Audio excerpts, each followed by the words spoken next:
अल्लाह तुम्हारी औलाद के बारे में तुमको इरशाद फरमाता है कि एक लड़के का हिस्सा 2 लड़कियों के हिस्से के बराबर है,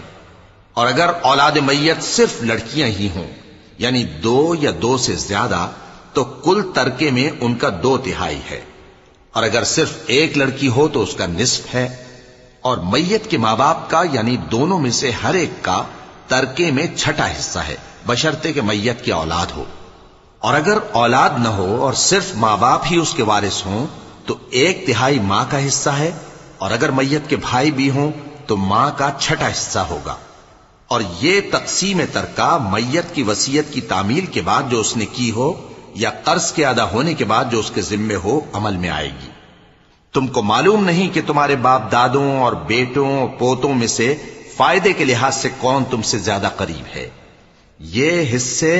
अल्लाह के मुकर्रर किए हुए हैं और अल्लाह सब